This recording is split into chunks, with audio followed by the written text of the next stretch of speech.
Her name is Nusaibah KofarNaisa. She's an education advocate, storyteller, and content creator who is redefining what it means to raise children with purpose in today's world.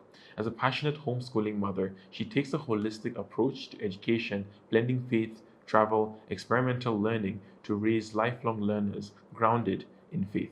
In this episode, we sit down with Nusaiba to uncover the reality of homeschooling, the challenges and joys of raising conscious young Muslims, what parents need to know about taking charge of their children's education, and more. If you love conversations like this, kindly subscribe on your favorite platform. Every subscription helps the show to grow, allowing us to bring even more incredible guests to share their wisdom and insights. Now, without further ado, Nusaibah KofarNaisa.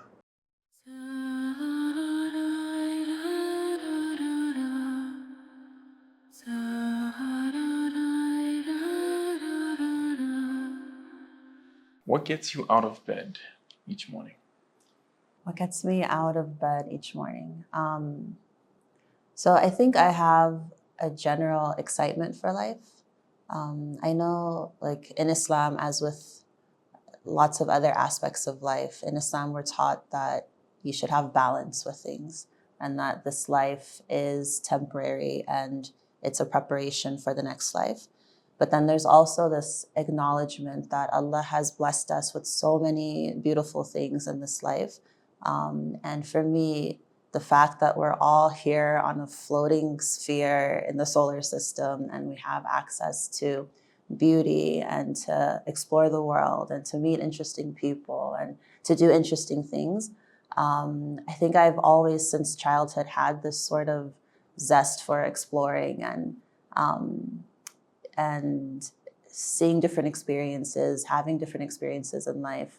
And I think knowing that I have access to those things or praying for access to those things or pursuing access to those things are deep down what gets me out of bed in the morning. This general excitement for life and wanting to reap as much benefit from that as possible while I'm still in this dunya. What was your childhood like? Oh, deep question. In what aspect? What would you say are the experiences that led you to having this excitement to exploring life? Okay, so a little bit of context for me. So I'm Nigerian. Both of my parents are from Kano, but I was born and raised in the States.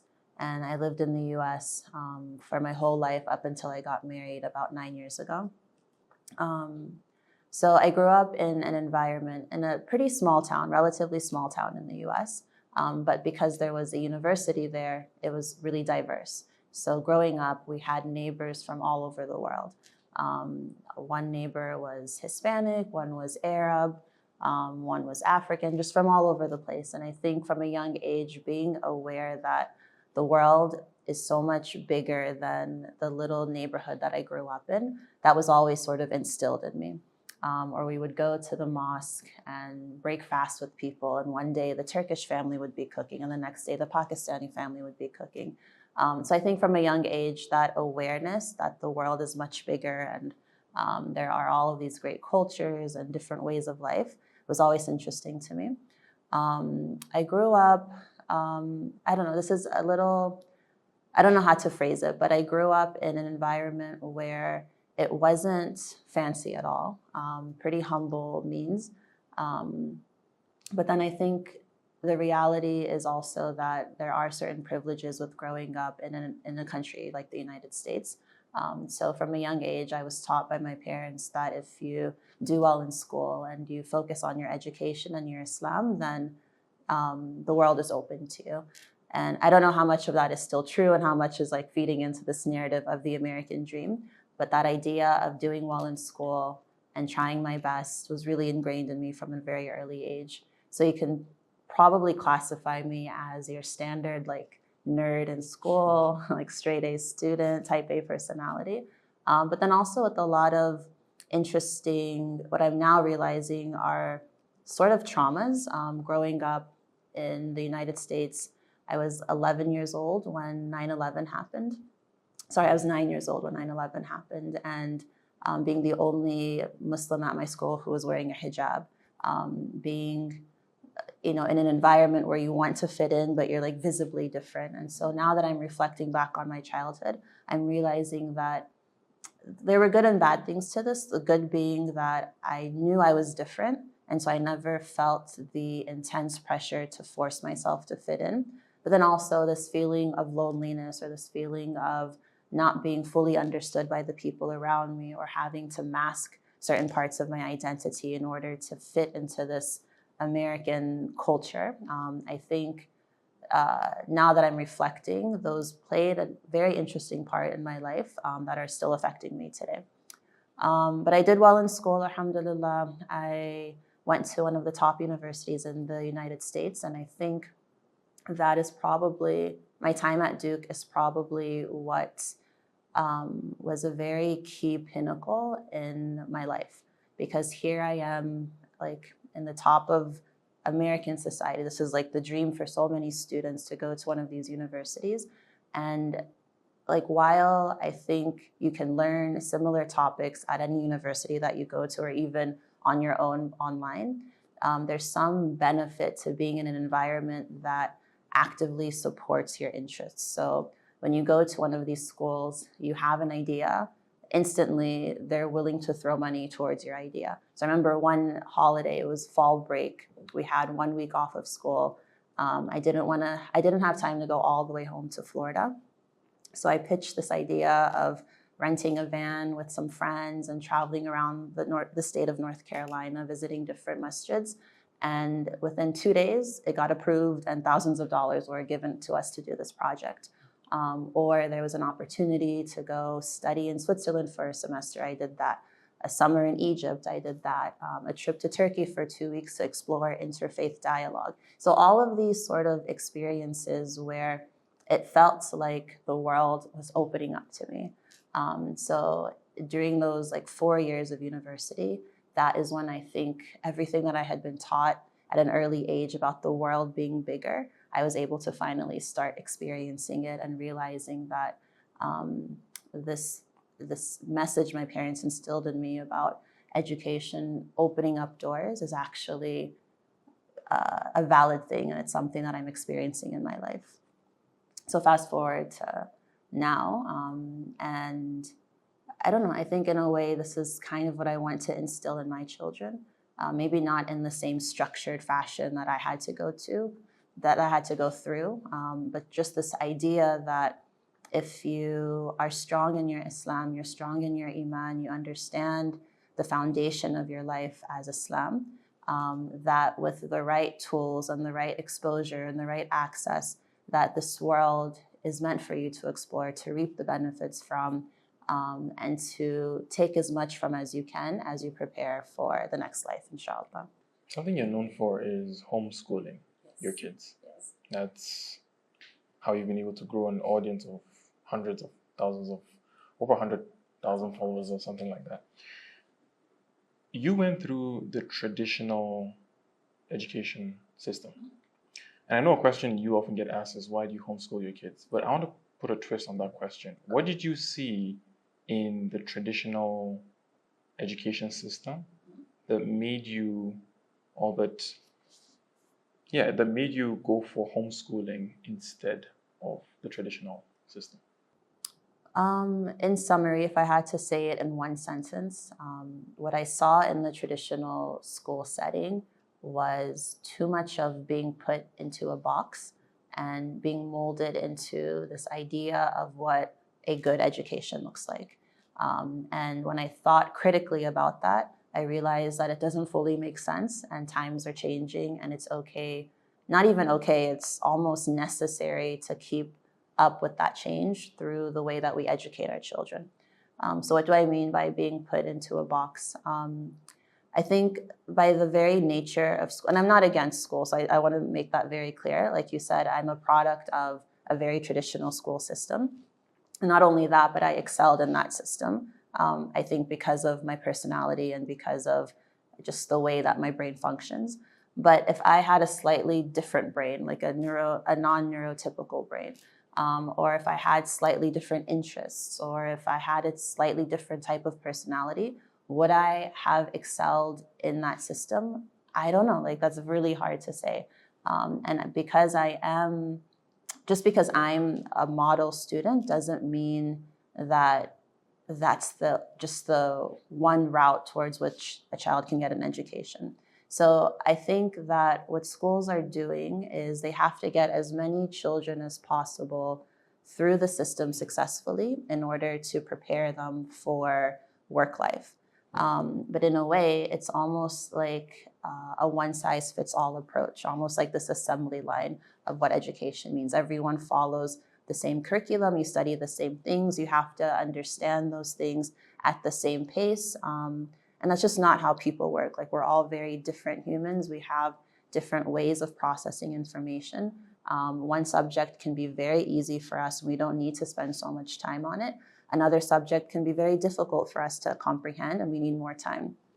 And so when you start to see education as this very personal thing, a very individual process with how you interact with the world, you realize that this sort of like open the box approach to education isn't always applicable. So when I had my own children, and I realized that I do feel very strongly about education. I do think if these children are an amana, I need to give them the best education possible so that I can stand in front of my Lord one day and say that I've tried my best. Is putting them in a structured environment where they're expected to act a certain way really the best education I can give them? And when I was honest with myself, the answer was no. That if I could cater their education to fit their interests, to fit their speed of learning, to fit the fact that the world is changing and access to information is everywhere. They don't need to necessarily sit in a classroom and stare at a chalkboard.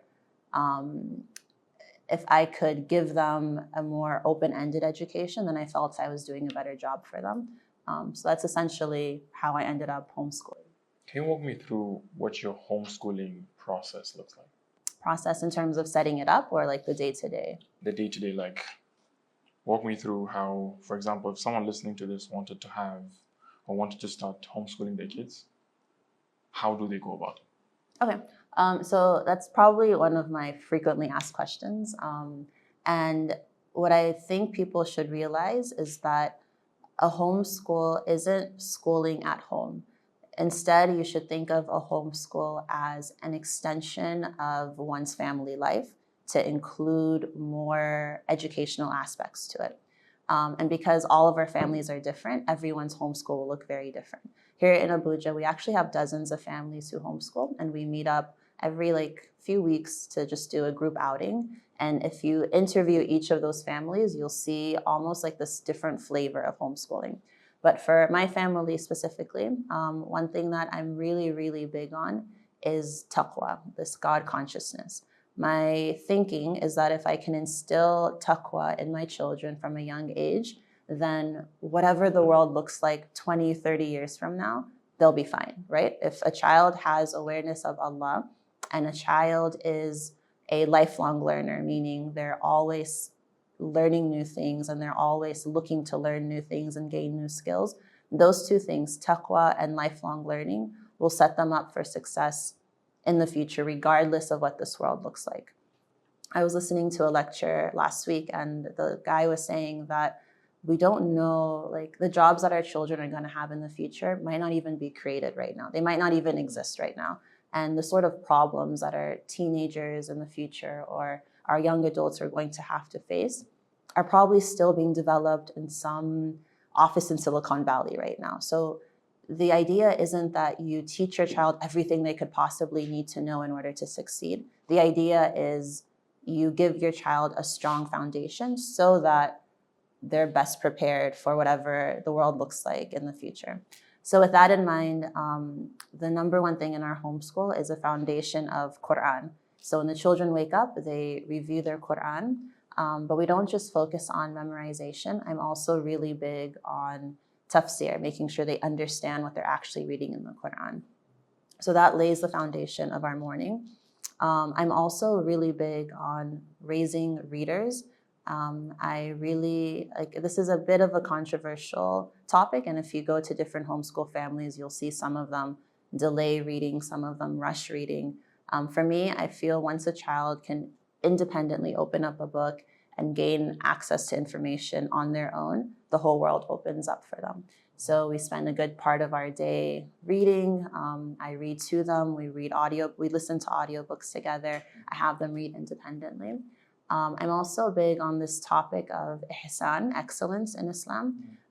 So I do push my children to advance in their learning. So for example, the curriculum that I picked for math is known for being a bit more advanced for the age level. So we do math every day and really push them to sharpen those skills.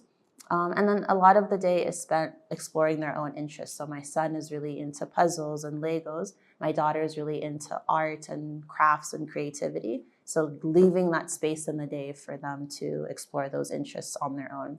And then the second part of the day is spent in what I would say community. So they go to after school programs, they hang out outside with their friends, we plan play dates with other families, other children, so that they have this really balanced approach to their day.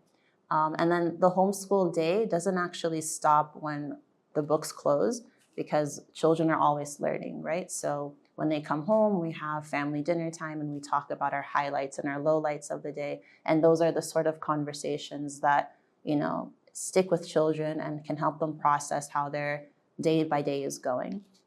Before bed, we do story times, we do dua, all of this. These are just different aspects of our day that when you zoom out, actually fall into this category of learning and their homeschool day. I'm not a parent yet, but the whole concept of homeschooling is something that I completely subscribe to. Yeah. Honestly, it sounds like something, because the whole idea of having my children, their beliefs being shaped by somebody I don't know in an education system just doesn't sit right with me. And I think I would love to ensure that they have the same values as me, instead of adopting the values of somebody who could just be a terrible person, entirely. My only fear when it comes to homeschooling is the aspect of social skills.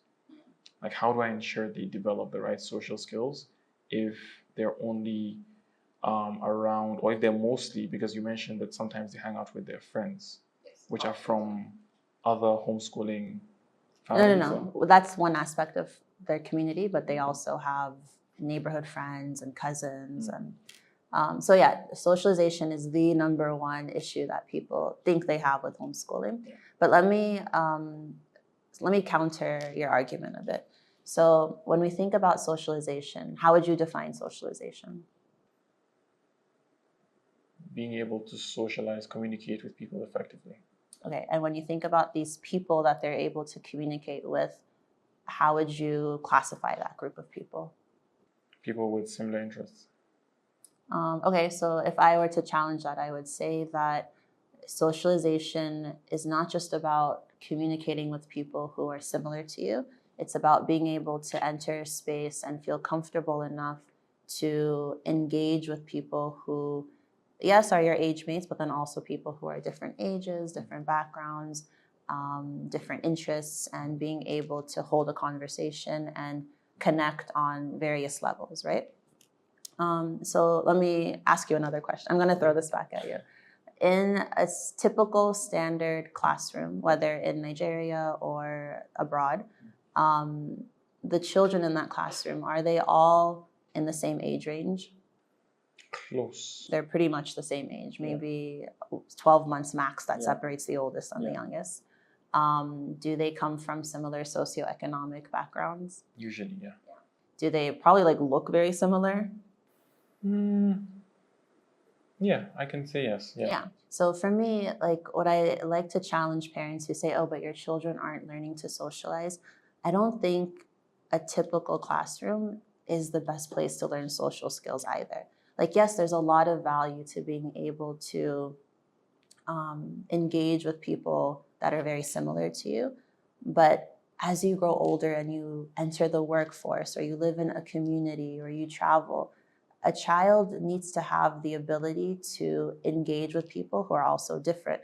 But the fact that they spend 8 hours every day in a box with people who look like them, talk like them, probably have similar ideologies as them, same economic background. That's not truly what socialization is. That's like almost, what's it called? It's like a self-selecting community, right? It's like you're socializing only in your comfort zone. Yes, and how exactly? You're not meeting new ideas, people, different forms of life, personalities. So when you think about what that does to a child's brain, it almost takes this big, vast world and focuses on a very small subset of it and pushes the child to engage with that for most of their day, every single day. And how does that affect the way a child thinks about the world, the way the child thinks about themselves, and the way the child thinks about, just their day-to-day life? So that's one, and it's not necessarily bad, but I think if anything, a homeschool parent can look to a traditional school parent and say, are you sure your children are getting true socialization? Compare that to what a homeschool family might do. So within the home, you are spending chunks of hours at a time. Like you were saying, you want your principles, your values to be instilled in your child. Do you think that you're going to be able to successfully do that if you only see your child for 30 minutes in the morning and you're rushing to get them out the house, and then they come home really late and they have after school programs, Islamia, lesson teachers? Maybe you'll see them for an hour before bed, and by that point, everyone is tired and ready to sleep. Is that really the best breeding ground for the principles and values you want to instill? Or can you take 2 to 3 hours each day, design the type of lifestyle that you want your children to think of as normal, focus on that while they're in the home, and then put them in opportunities and experiences that can expand what socialization means. So for example, my children, yes, they play outside and they have neighborhood friends, and in the neighborhood, people typically are of the same economic class and same backgrounds, maybe the same languages. But then they also travel. They have more time in their schedule to travel, and they're with people who, for example, like don't even speak the same language and they have to learn to communicate. Or they're with people who are in like really harsh living environments, but they learn to, engage with them. Or maybe tomorrow I'm going to take them to a local market to look at art supplies and like different things that are made by local artists, and they're talking and haggling and interacting with someone who has a very different lifestyle as them, but they're able to see that regardless of our differences, I'm still connecting with them. For me, like that is what true socialization is. The ability to ground your child in certain values and principles, but then give them the opportunity to know who they are, but still experience what other people experience. Whether that's taking them to the grocery store and having them have a little chit chat with the sales clerk, or the guy who opens the door to let them into the store. Learning those things, I think, is 100% more in line with socialization than sticking them in a classroom with 20 other kids who are very similar to them. So yeah, my question that I like almost in a sarcastic way like to throw back at parents is I feel that my children are pretty well socialized. How sure are you that your traditional school children are getting that same quality socialization? And then because homeschool in a typical day, we're not spending more than 3 hours max. So the rest of their day is pretty free. So, they have time for sports, they have time for arts and crafts. Like my daughter, like I said, she loves art. So we have someone we met recently who studied art, and she gets to come in once a week and do these cool projects. And if you see them, like one of them just graduated from university, one is an 8-year-old girl, but they're having conversations and they're talking and they're engaging. And I think that's the true nature of a well-rounded social person. The interesting thing about my story and social skills is, as you were talking, is like everything just clicked about why throughout most of my life, I have struggled socially. And I went through the typical traditional education system. I wasn't homeschooled or anything like that. But I did not know how to socialize with people. And I think up until I was 17, I still could not socialize with people. Like sometimes we'd go to the grocery store to buy well, to buy whatever it is that we wanted to buy, and my mom would tell me to go to the cashier and to purchase, let's say, a bottle. I could not do that. You struggled. I struggled. Like I could not even say excuse me. Like I didn't know, or if we were at a hotel or if whatever setting we're in, I didn't know how to just start the conversation. So the funny thing is, as you were saying that, because I'm interacting with the same people over and over and over again, I don't get to socialize with other people much older, for example, or people with a different background, and see, oh, okay, I guess I need to work on my social skills, or I guess there are other kind of people that I can socialize with besides these people that I'm comfortable with talking to. Besides social skills, what other misconceptions do you feel parents have when it comes to? Yeah, I think when people hear the word homeschool, they think we're home all the time, and that's like false. Sometimes I feel like we should spend more time at home because we're always out and doing something. So homeschool doesn't mean that you're like in the house locked up. It means that you have a very concentrated time of learning through the traditional workbooks and whatever platform you use. But then your day is open to do other things. So you go to gardens, you explore nature, you travel, you have picnics with other families. Like that, I think, is a more realistic view of what a homeschool family goes through.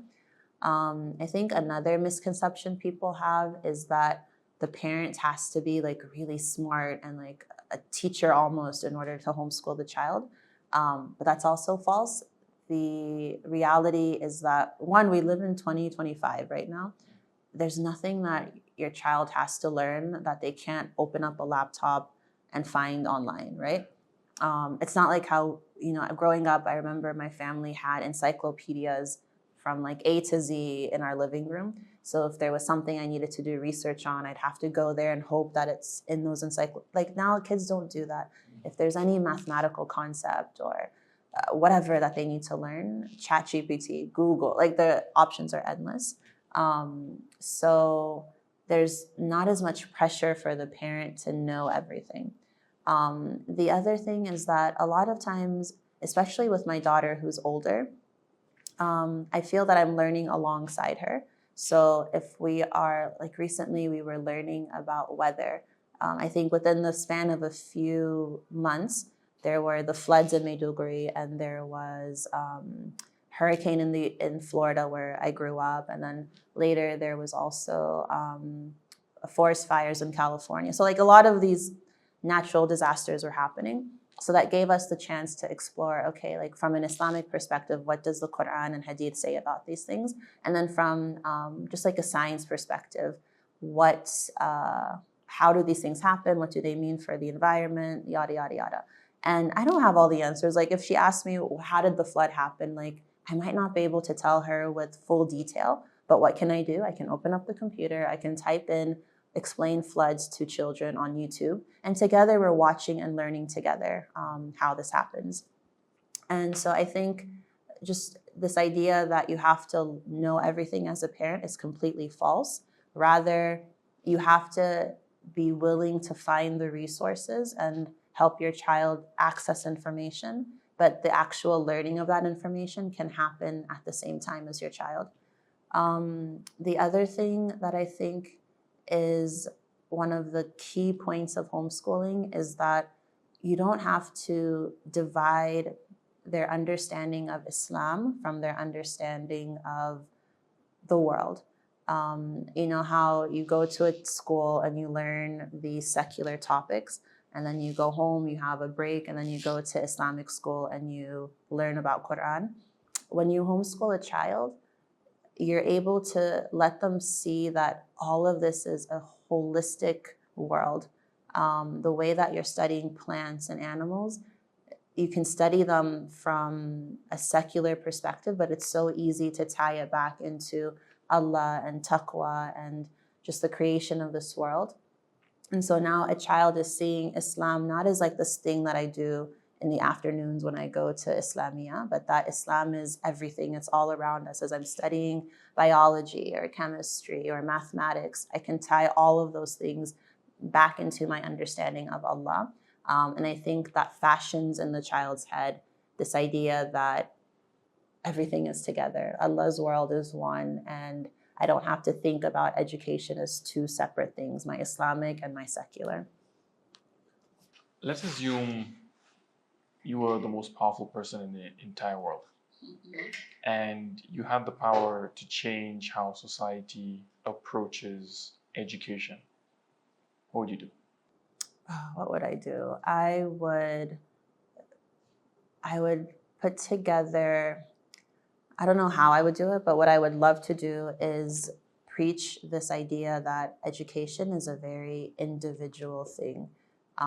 So one, understand the individual child, understand what their strengths are, what their weaknesses are, what their interests are, and build the education around those things. So if a child is really interested in, like my son loves animals. If a child is really interested in animals, let that be the launching point by which you educate the child. So, he needs to learn how to read. Why don't we find books about animals and other topics that he's interested in and let him absorb the skills he needs to learn through this topic that he's really interested in? If you have another child who's really into, I don't know, like cars, like let that be the thing that excites them to open up books and to write stuff and to watch documentaries. Find what it is that your child naturally gravitates towards and fashion their education around those things. Of course, not everything is going to be something that they're fully interested in, but the whole idea is to get children around the world to fall in love with learning so that they feel that at whatever point they are in their life, they are lifelong learners. If I could just get that message across the world, that would be a dream come true for me. Is there a way you measure success as a homeschooling parent? Because if I was homeschooling my kid, I need to know if I'm actually doing a good job and I'm on the right track. Like, what is that metric that I need to keep my eye on to know, okay, Nurain, keep doing that and you're on the right track, so that it's like I'm actually making some sort of progress and I'm not just wasting time not doing anything. So I'll answer that in two ways. The first way, like legally, there are some guidelines that you have to follow country by country. In Nigeria, not so much. I think that conversation is just now starting. But say, for example, the United States or the United Kingdom, state by state, there are different rules that families have to follow. So maybe at the end of the year, you have to turn in a portfolio that lists all of the things that you've done throughout the year. Some states require you to do testing. So there are different things that like can benchmark your child to make sure they're keeping up with the traditional school system. But from a personal level, because I don't have necessarily those same guidelines in my homeschool here, what really brings me joy and makes me feel like I'm on the right path are examples where maybe I buy a new novel. Like this happened 2 weeks ago. We got a new book and you could just see the excitement in the children that, oh, like, can we start this book? Or we read 3 chapters and I close the book. No, mommy, can we do like one more chapter? For me, that is an indication that I'm on the right track. My children are enjoying this process of learning and it feels natural. Another example that happened recently, I met someone and she didn't know that my children were my children. Like she saw these children and she didn't realize who they were. And so I met her like 2 or 3 weeks later and someone introduced me and said, oh, this is Khadija's mom. And she's like, oh, Khadija's your daughter? Like, I have been so impressed with her. There was a day I was in the neighborhood and I was walking and she was holding something and the lady dropped stuff all over the ground. And the kids were outside on their bikes and scooters playing like the whole neighborhood. And Khadija noticed that this lady needed help and she dropped everything, rushed to the lady and helped her pick up her stuff and can like give it to her no one was instructing her or expecting her to do anything. And the lady just thought, wow, like I was really impressed by this child and it shows that she has certain values or principles that she can leave other kids and see someone needs help and gravitate towards that person. And so when she told me this, it made me almost emotional, because that's another, for me, like, I don't need a report card that says my child has an A in math and an A in chemistry and an A in reading. I love the kind of report I get from the community that I didn't know this child, I didn't know they were homeschooled, I didn't know anything about who their parents were, but I saw something in them that set them apart from other people and made me really appreciate them. Or I buy a book and I see my children's eyes light up, or we get a puzzle and the whole family comes together and wants to put it together. Like, for me, that's like the best type of report card. So it's hard to measure, and I think that's where a lot of times, especially in the early days of homeschooling, you become unsure, like, are you doing the right job? Are you doing the right thing? Are you doing a good job?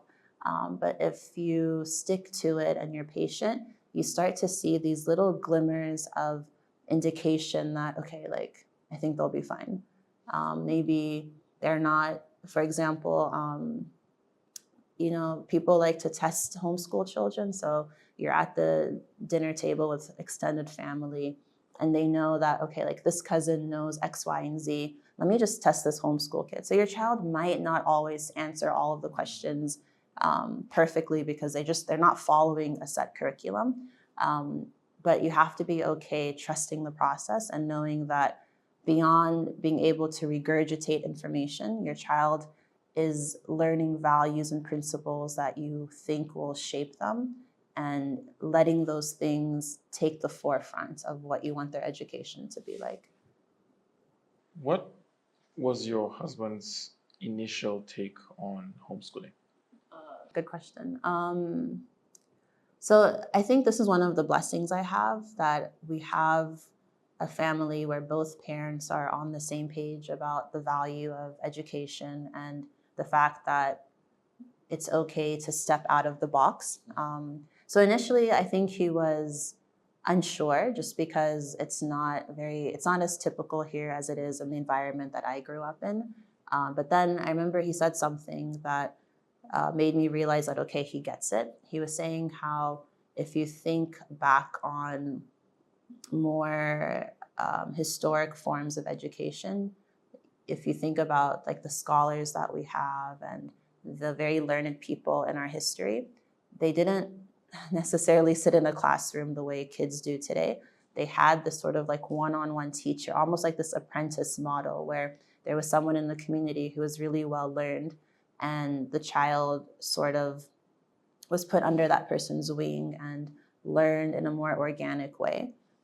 So it just takes a little bit of critical thinking, which I think my husband was able to do really well, and understand that, okay, this model of education that we have today hasn't always been there. And if you think back to the greatest minds in history, they didn't follow this model of education. So I think it'll be okay to challenge that a bit and to let my children test this out.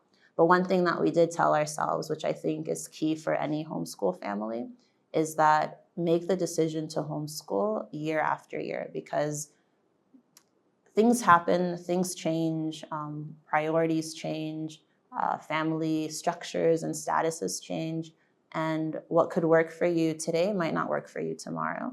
So don't homeschool just because you feel you need to check that box off. Homeschool because it makes sense for your family. Like I said in the beginning, there's no one way to educate a child. You can have a child who, like, maybe the parents just don't have the time and the means to do homeschooling, and they have to go to a traditional school. But because the parents value education and they value principles and values in Islam, they're able to embed those in other ways that's not homeschooling, and that's okay. So it's not so much, again, like, let's not turn homeschooling into this traditional school in the way of, like, putting a structure to it and saying this is how it has to be done. Let's look at the child. Let's look at the reality of the family life and figure out what makes sense and what's the best thing you can give your child, and then take it from there and pray and make istikhara for your decision and just hope for the best. Can you walk me through what a conversation like that would look like? For example, if I wanted to convince my partner that we should homeschool our kids, how do I convince them in a way that there's a higher chance that they'll go, oh, yeah, sure, let's do that, rather than no? Yeah. So with anything, we're taught to focus on the intention first, right? So I think it would be sitting down with your partner and asking, okay, we're going to have children, inshallah, or our children are reaching school age. What is the actual intention behind an education? And like physically write this down or type it out. Like, what is it that you're hoping when your child graduates from secondary school?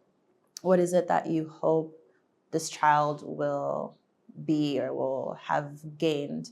And think about it from the perspective of like hard skills.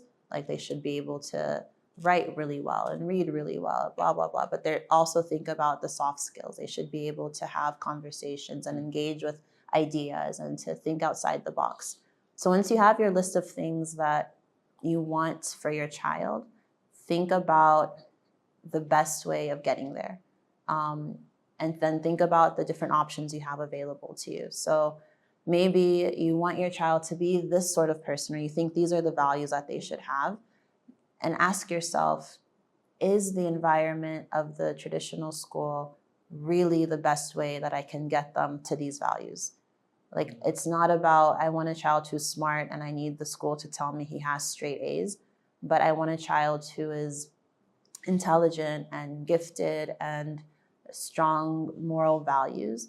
And then ask yourself, what's the best way of getting to that position? And it might be the thing that I said earlier, look at your reality. Like, you might have two parents working outside of the home and they need that income to survive in order to provide for their families. So then think to yourself, do we have the ability to hire someone to do the teaching at home? Or are we going to supplement a traditional school with other opportunities? It could be as simple as the parents sitting down with the children in early morning Saturday and having discussions with them or reading books. But figure out what your options are, where you want to go, where you are now, and just like lay it out in a way that is most open-minded and thinks critically about how to get there. And I don't know, I think for me, the turning point in deciding that, okay, I really want to do this was I watched a lot of online videos about other homeschool families. I spent hours like on YouTube watching like day in the life of this homeschool family or this homeschool family. And you'll see that there's so many different flavors of homeschooling. But when I found a couple that really stood out to me, that's when I found the conviction that, okay, like I can see this working for my family. Until you have like a vision of what you want your homeschool to look like, it's really hard to imagine what that day-to-day will look like. So I think that's one of the biggest reasons why I share our homeschool journey on social media, is to let people say, like, it's hard to tell someone you should homeschool your child because this is how great it can be, versus actually showing them what a homeschool can look like and letting them say, oh, like, that's interesting. That's not what I imagined, but that makes so much sense to me. So yeah, just being very honest and raw with your partner about what is it that we want and how can we not just become another statistic in terms of how the world should, how the world pushes you to operate. It's not about just getting this kind of education, going to this kind of school, getting this kind of job. But honestly, what are the different principles that we want? What do we want this dunya to look like as we prepare for the akhirah, and letting that be the foundation with which you lay out your child's education. I think I heard that a while ago that the reason why the education system was created was to create, the traditional education system was made was to create employees. And I remember hearing about that and I was like, that was another reason why the thought of having my kid go through that system kind of terrified me. Yeah. There's nothing wrong with being an employee if that's what people want, like if they would want to, but how I interpreted that was kind of like a person being a slave to a system that's been created to create slaves. And would you say that's also another reason why you're afraid, or I won't say afraid, but you would not have wanted them to be part of the traditional education system because you want them to learn independence?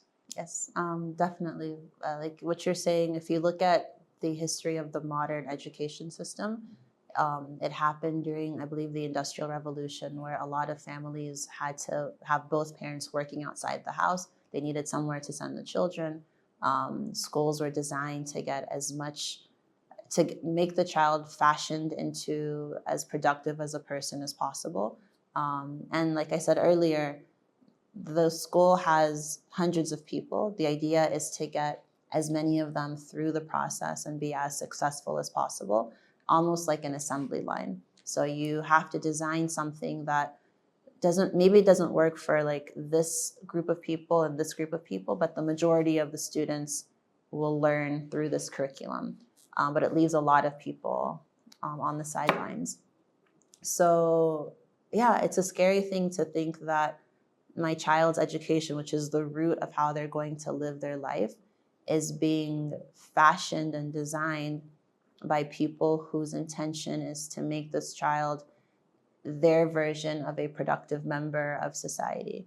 And when you think about why your child is even on this earth, they are an amana for you.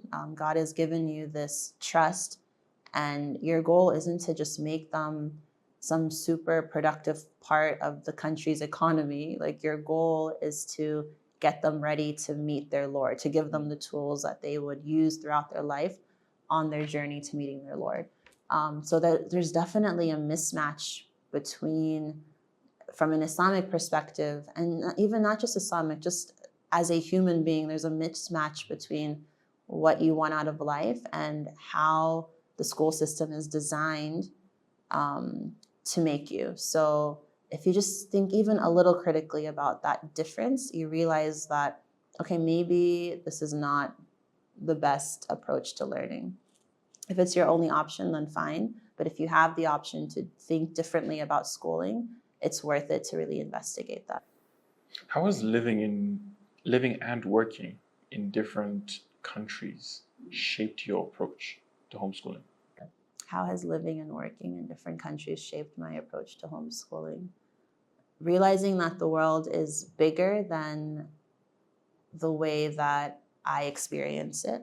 Realizing that I can live in Nigeria for a few years and have a very different outlook on life. And I can live in the United States for a few years and have a very different way of seeing the world.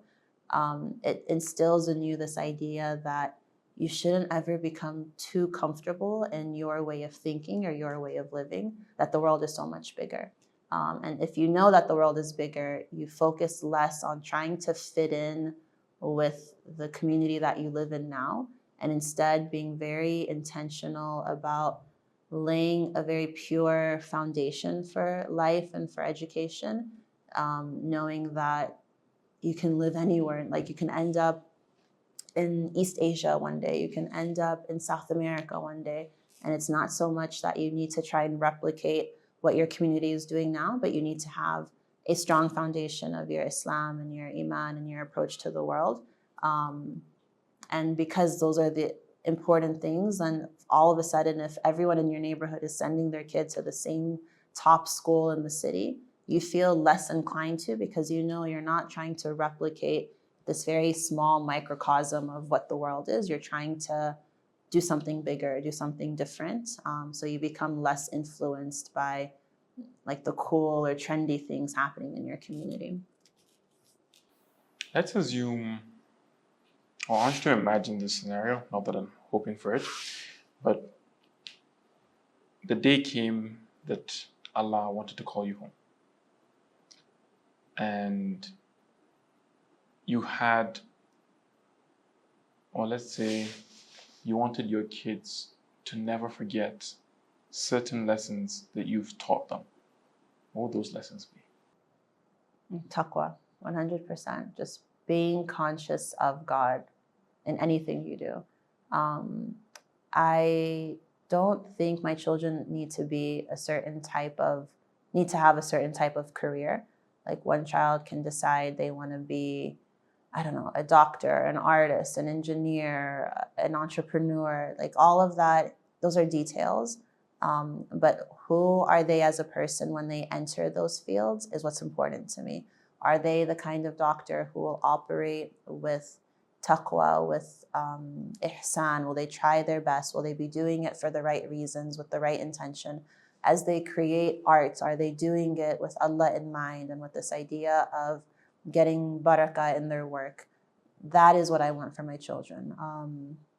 And I think not just my children, but in general, when I think about why I even share our homeschool journey publicly online, it's this idea that, yes, one day I'm going to die. We don't know when that's going to be, but this, if I could leave behind a legacy or a sort of attempt at sadaqah jariyah, is letting people think broadly about what an education should look like and what the point of an education is.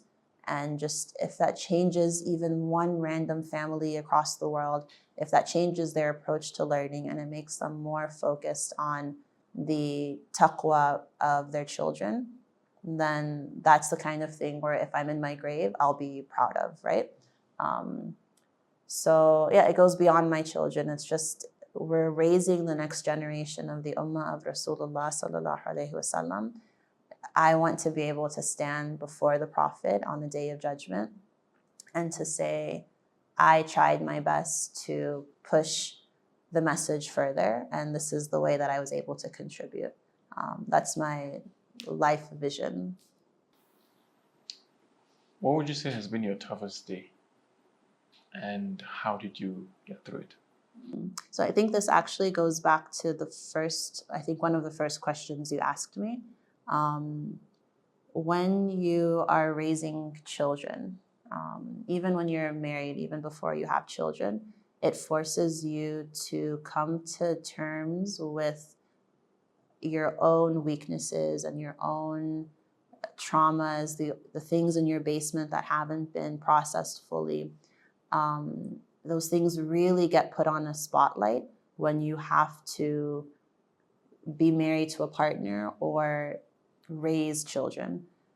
So my hardest days, it's not even like one specific day, it's a recurring thing, are days when my own lapses as a person are bubbling up to the surface. So for example, like people think I'm a super patient person because I teach my children, but I'm actually very impatient, and it's something that I work on and pray about. So when you're teaching a child and you yourself have a lot going on in your head and like so many thoughts are going in and out, it forces you, like just in reality, things like my own impatience start bubbling up and affecting my day-to-day life. But because I'm in charge of educating these children, it's almost like this tug of war between, being focused on myself and giving myself the space and time that I need, but then also making sure I'm giving the children their rights and what they need. So my hardest days are when I have to juggle these different responsibilities. And it doesn't always look perfect. Some days I focus way too much on the children and I neglect myself. Some days I force myself to have, my own space, my own time. No one should disturb me. And it ends up having effects on the children. So it's just realizing that we're all human and not, this is something that's easier said than done, but not allowing myself to wallow in the fact that I can't do everything well. It's just something that I'm processing and something that I'm working on. What's something you're most proud of that many people don't know about? Something I'm most proud of. I think pulling myself up to the place that I'm at right now. So like I said, I didn't grow up in a lot of privilege, and it was required of me to really push myself hard in terms of education and in terms of doing well in school and having extracurricular activities and networking and all of these things. And when I look back on my journey, I remember there's like this trending video on social media right now where it's like, you're having a conversation with an old version of yourself, like you're going out to coffee with a younger version of yourself. What's the conversation like, or what's happening?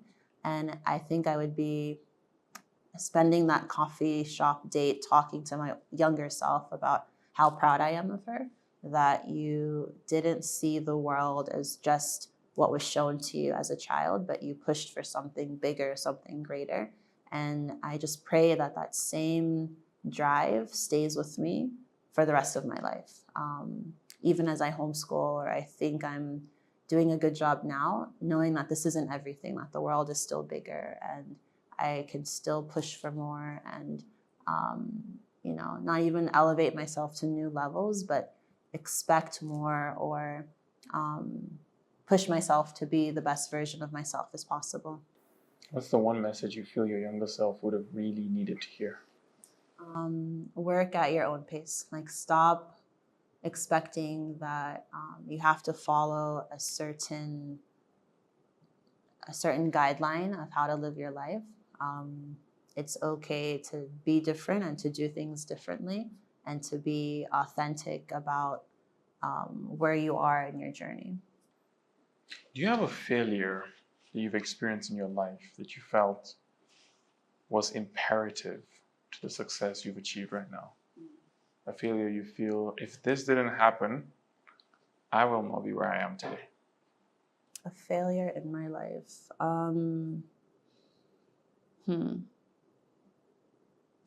Yeah, now I don't see it as a failure, but at the time, like, you apply for certain jobs or you apply to certain schools and you think that this is the version of success that I need. Like, there was a job I applied for. I really wanted this job and I was like distraught when I didn't get it. And I felt I had all of the requirements. I worked really hard, that I deserved it. And I remember like crying to my mom, like it doesn't make sense. Like, I did everything I was supposed to. Like, the formula should have worked and it's not working. Why did I not get this job? And now in hindsight, like, of course, Allah knew what he was doing. There was a reason that was not given to me. It ended up taking me in a different direction. And that other job that I got was actually, it wasn't my number one choice, but it was still a good option. And the people that I met, the experiences that I had, the person that I became through that experience, changed the trajectory of my life. That's one. Another thing that I think about often, this isn't necessarily a failure, but it was just not what I expected my life to be like, but it ended up having all of these ramifications to it. After my senior year of university, my last year of college, I was really unsure. Like, all of my friends had their next step planned out. They were going to medical school, law school, this consulting job, this investment banking company. And I just felt like really lost. So I told myself I would do a gap year after university. And then after that 1 year off, I'll apply for either a PhD program or go to law school. And so during that 1 year, I decided to come to Nigeria and do my service year. And you can see now that it was in that year that I met my now husband. It was in that year that I realized I'm not interested in a PhD program. Like, entrepreneurship and startups were my thing, were my new thing. It was that year that taught me that, like, America is not the center of the world, and I actually can live and function in a different country like Nigeria and still be happy. So that year changed the whole trajectory of my life. I went back to the US for a good 2 years after, but in the back of my head, I always had this thing that, like, maybe I could see myself living in a different country. And here I am almost a decade later. And that 1 year where I felt lost and not keeping up with my peers ended up being the year that changed everything for me. So, how did you meet your husband? I was doing my service in Lagos at the time, and he was working in Lagos, and he is a friend of a cousin. So she introduced us and we kept in touch. And it's just life. Like, I never expected that I would move to Nigeria. I never expected. In the US, there's this thing where they tell a lot of Muslim girls who grow up there that you should be really cautious of marrying someone who grew up back home. So whether that back home is Nigeria or Pakistan or Jordan or wherever, because we have different ways of life and different backgrounds, and it doesn't all, there are a few stories in the community of those kind of marriages not working out. So I always had this in the back of my head that, oh, like, I'm not going to marry a guy from Nigeria. Like, I can marry a Nigerian who grew up in the US, someone who's similar to me.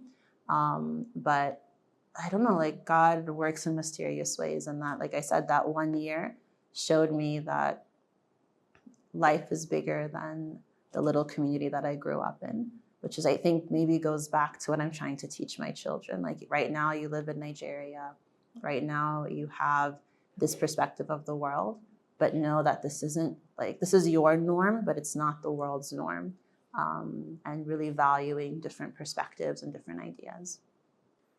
When you were in the US, did you experience racism or discrimination for being Muslim? In the community that I grew up in, racism, not so much, but Islamophobia, definitely. So I was the only hijabi Muslim at my school. Like, there were other Muslims, but you couldn't necessarily tell that they were Muslims. And you know, like, middle school children can be very ruthless. So there was bullying in terms of, oh, she's a Muslim. And, you know, I remember people used to say, are you the daughter of Osama bin Laden? Like, that was like the joke at that time. So a lot of Muslim students during that time period, if you ask them, like, the Islamophobia was like the #1 type of bullying that we received. It gives you character, like, it shapes you and it makes you more, like, you become tough or almost a little bit harder. But I think because a lot of those things weren't processed, and the pain and the isolation and the loneliness, like, I had friends, but I don't think I really, like, connected with people deeply because I was afraid to share too much of myself, for fear of being seen as different or weird or, you know, not from here. So, like, I had a beautiful childhood, alhamdulillah, but now I'm realizing that there are some things that, like, need to be processed and need to be worked through. And it's interesting because I'm raising my children in an environment where they look very similar to a lot of the people that they're around. So I remember this one experience we had so my daughter, when she goes to, like, the salon or she's around family and friends, they comment, oh, yeah, like, mashallah, your hair is so long and beautiful and lovely. And then one summer we were in Egypt and we were spending time with some Egyptian friends, and we went swimming. And for the first time, my daughter's like, wow, like, I wish I could have hair like this Egyptian girl. When she comes out of the swimming pool, her hair is, like, long like a mermaid. And that was the first realization I had that, wow, my children aren't, they didn't get the same everyday in your face, I'm different, I'm weird, I'm not as beautiful. They're growing up in an environment where, like, they're almost overpraised for how they look. And when they enter different spaces, like different countries where they are seen as the minority, they're going to face some of these things that I just naturally grew up with on a day-to-day basis. So I'm interested to see how I can instill in them that strong self-confidence and valuing their own bodies and their own person, and what the ramifications of that are when they enter into different spaces and they meet different people and they deal with some of the same things that I dealt with growing up. Like, it's an interesting topic to me. So interesting, because whenever I think of raising my kids, if I had the option to either raise them in the US or to raise them in Nigeria, I will definitely raise them here, because I feel the values that are promoted in the US are not necessarily the values that I want my kids to subscribe to, whatever agenda that they might have over there. The values we have here in Nigeria, would you say that is, or those values are one of the reasons that you chose to raise them here and not there? So we were just talking about this last night, my husband and I. There are pros and cons to raising your child anywhere, which goes back to why you should have strong values as a family, regardless of the environment around you. Contrary to what I think a lot of people imagine, I oftentimes, not all the time, but I oftentimes feel like I'm a better Muslim in the US than I am here. I know it shocks a lot of people when I say this, but people who have grown up as Muslims in the US and they have sort of these like second homes or second identities elsewhere, I hear this often, that in the US, because you are already seen as different for being Muslim, like you almost develop this strong sense of what Islam is. Like, I know the boundaries of my faith, and if I overcross them, I know that I'm doing something wrong. Like, I know that it's not Islamic, and I know I have a really solid understanding of what Islam is, and I am okay being different from my non-Muslim neighbors and friends and whatnot. Whereas in Nigeria, I feel like the lines between religion and culture are a lot more blurry. So, for example, we do things that, take like weddings, for example. A lot of our weddings here are not halal, but it's such a norm that people almost don't like question that. Whereas if I were in the US and I went to a wedding that was like not super halal, it would, like, I would know, right? I might still go and I might still be in this environment, but I am very clear as to like where I'm crossing over in this boundary. Whereas in Nigeria, I feel like that's a lot harder. Also, I feel like in the US, because the community of Muslims is a minority, a lot of times you find that people really, they want to protect that community. So a lot of your day-to-day life revolves around the masajid. So you go to the masjid for Friday prayer, you go for Sunday school. During Ramadan, you go every night and you break fast with the rest of the community and you pray Taraweeh together. And there are different programs, they have different events for children, for families, for parents. And it's almost like because you're a minority, the desire to preserve that part of your identity is so strong that you put more effort into doing that. Whereas in Nigeria, like, I don't know the last time my family of 4 has like gone to a program at a masjid together. Like, we have maybe like, so the kids have their Quran school. Like, my husband and I might go for a lecture or a conference or something here and there, but it's not like a day-to-day thing for us to go out of our way to enter the Muslim community in our city, just because Islam kind of feels like it's everywhere and you're less intentional about doing these things to preserve it.